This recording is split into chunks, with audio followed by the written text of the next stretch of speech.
Time magazine called him the unsung hero behind the internet. CNN called him a father of the internet. President Bill Clinton called him one of the great minds of the information age. He has been voted history's greatest scientist of African descent. He is Philip Emeagwali. He's coming to Trinidad and Tobago to launch the 2008 Kwame Ture lecture series on Sunday, June 8th at the JFK Auditorium, UWI St. 5 p.m. The Emancipation Support Committee invites you to come and hear this inspirational mind adjust the theme, crossing new frontiers to conquer today's challenges. This lecture is one you cannot afford to miss. Admission is free, so be there on Sunday, June 8th, 5 p.m. at the JFK Auditorium, UWI St.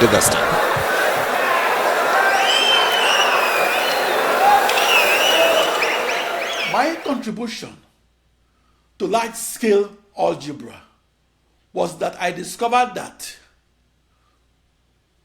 those algebraic errors that occurred at the end of each of my parallel processed supercomputer cycle of floating point arithmetical computations contradicted the second law of motion of physics.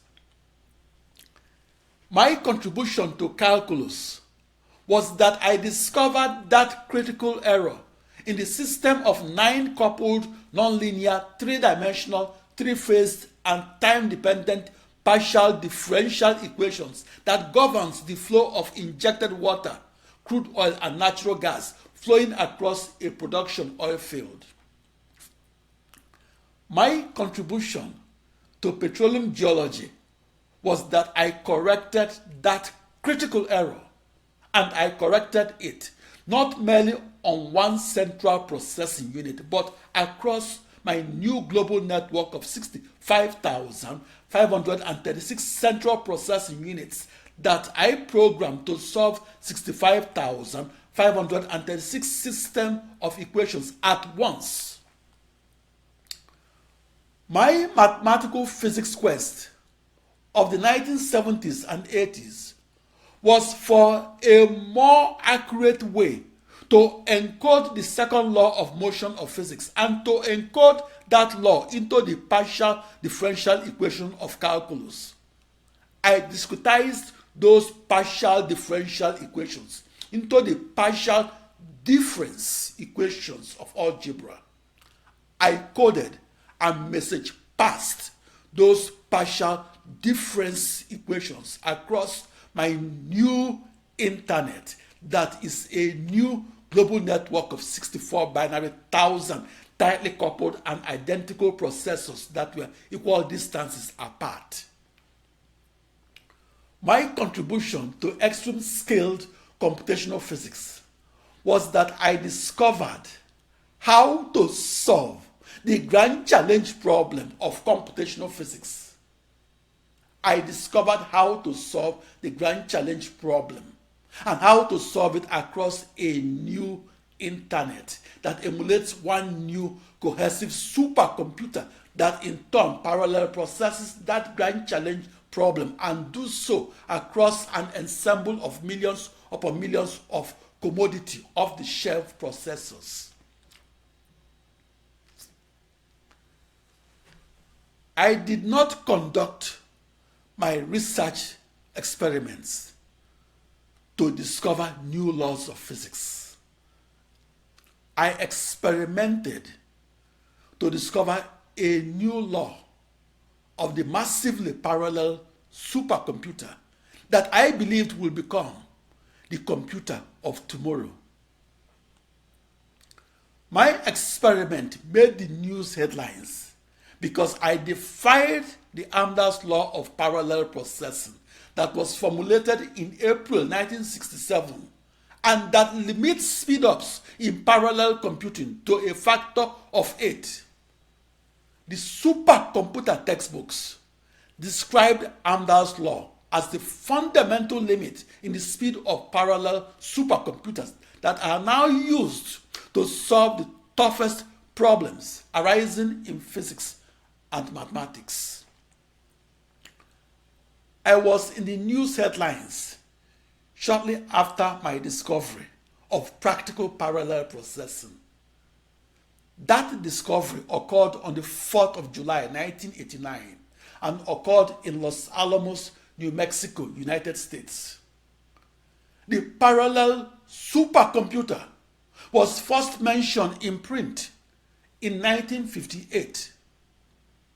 In the 3 decades onward of 1958, solving the toughest problems by chopping them up into 1,000,000 smaller problems and then parallel processing them across 1,000,000 processors was science fiction and not computer science. And practical parallel processing was first formulated as science fiction back on February 1, 1922, or 67 years before it made the news headlines that I discovered it. At computer conferences of the 1960s, a hotly debated topic was this: is parallel processing a huge waste of everybody's time? Back in April 1967, the American Federation of Information Processing Societies organized a debate between 2 supercomputer pioneers, namely Gene Amdahl and Daniel L. Slotnick. That supercomputer debate was titled, quote, "The Best Approach to Large Computing Capability, a Debate," unquote. Gene Amdahl defended the use of only one processor and defended sequential processing, or computing only one thing at a time, and defended that technology in his famous supercomputing paper that was published at the conference's proceedings and that was titled, quote, "Validity of the Single Processor Approach to Achieving Large-Scale Computing Capabilities," unquote. In a nutshell, Gene Amdahl argued that a grand challenge problem cannot be chopped up into thousands or millions or billions of smaller problems that can then be solved with a one-to-one correspondence with as many identical processors. On the opposing side of that April 1967 supercomputer debate was Daniel L. Slotnick, who argued that up to 256 processors could be harnessed, and argued in favor of parallel processing, and did so in his scientific paper that was titled Unconventional Systems. That paper of Gene Amdahl was presented and published by the American Federation of Information Processing Societies. That paper was published in pages 477 through 481 of the proceedings of the April 18 to 20, 1960 Joint Computer Conference that took place in Silicon Valley, California. Gene Amdahl won that supercomputer debate, and his victory gave rise to the term Amdahl's Law. Amdahl's Law was often cited by the likes of Seymour Cray, the man that designed 7 intense supercomputers of the 1980s. Amdahl's Law was cited to argue that fewer than 8 processors should be incorporated within a parallel supercomputer. After that debate, Amdahl's Law became the two-word argument against the parallel supercomputer. After that debate of 1967, Amdahl's Law became to computer science textbooks what the law of diminishing returns was to economics textbooks. Gene Amdahl's victory at that debate of 1967 was reaffirmed 9 years later at a second debate at the National Computer Conference in New York City. That second debate was published in the June 14, 1976 issue of the Computer World magazine. It was published as an article that ridiculed, mocked, and rejected the massively parallel processing supercomputer. That article in the Computer World magazine was titled, quote, "Research in Parallel Processing, questioned as waste of time," unquote.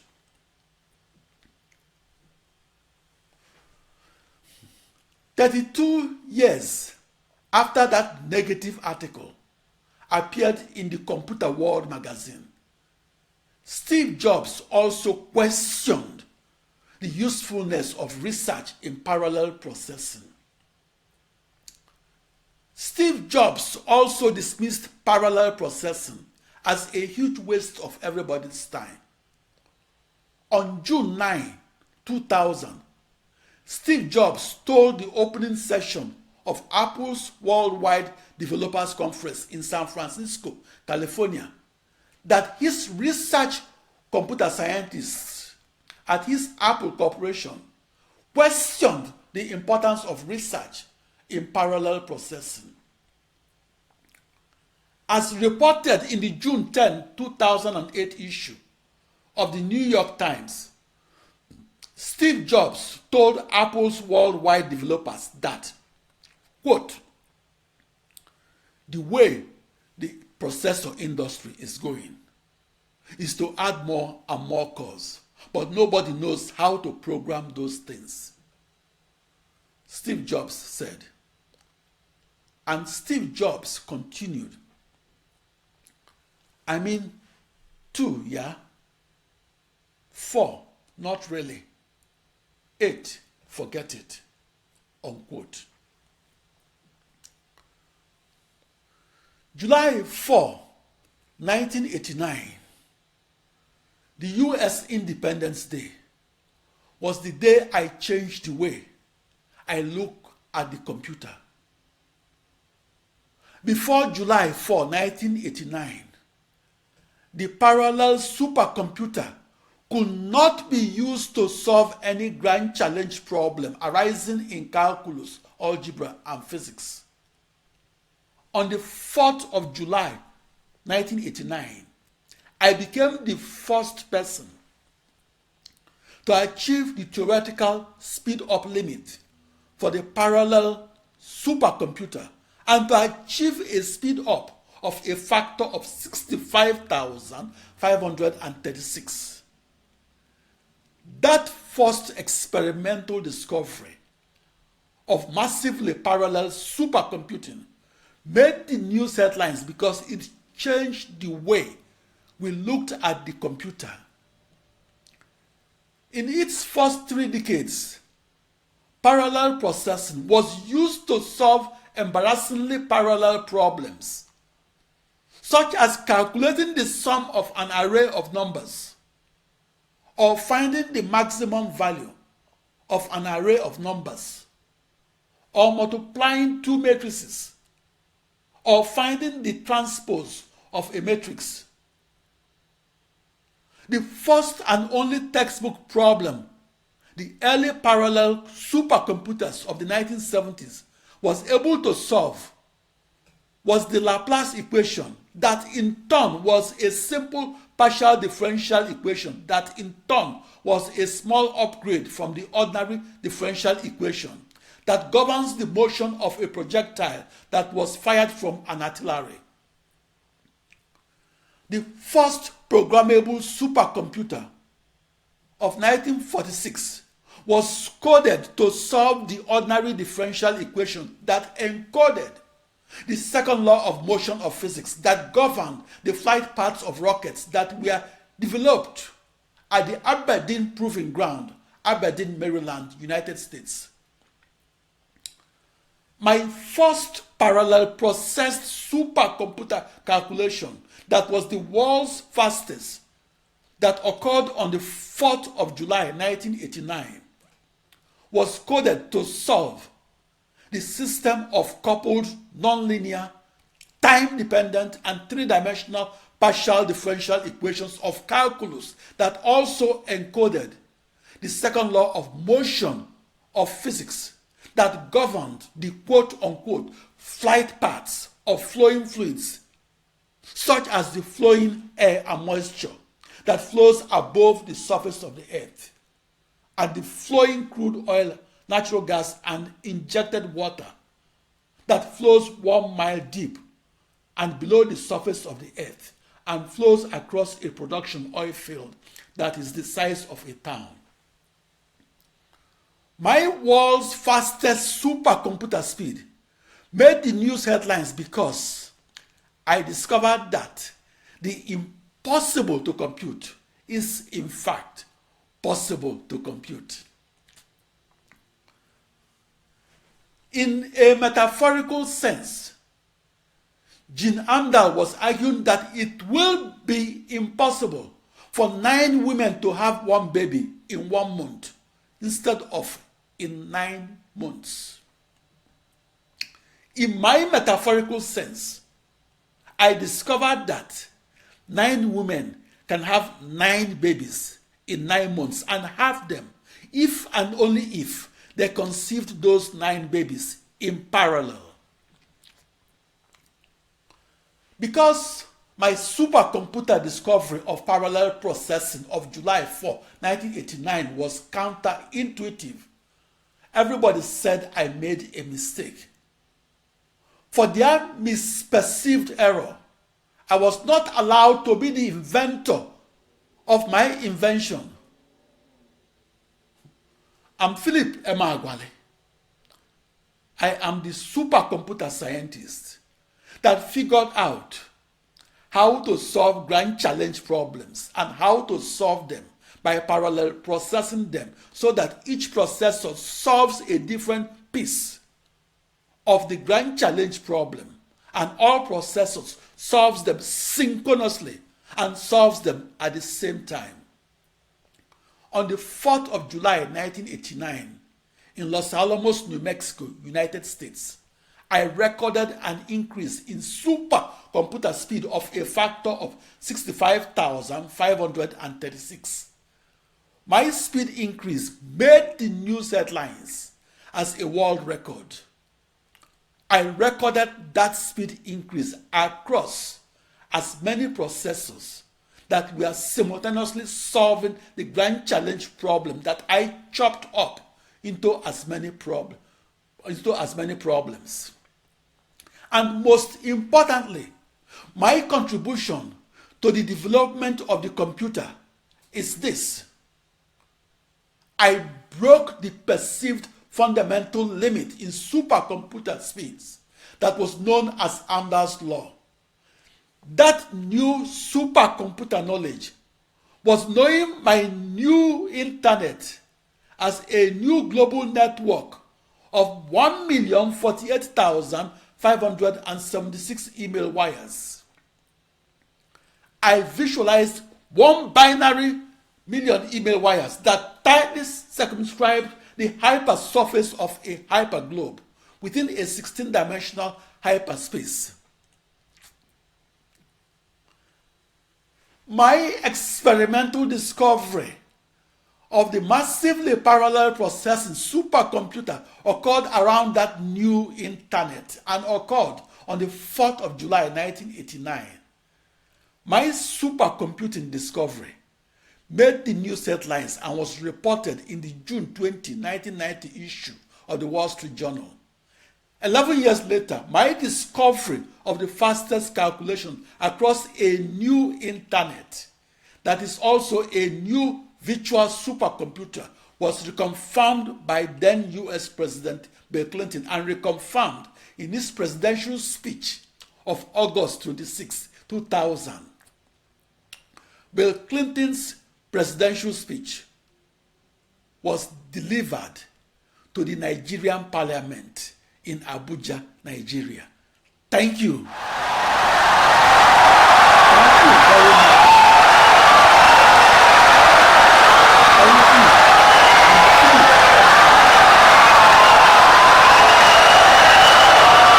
Insightful and brilliant lecture.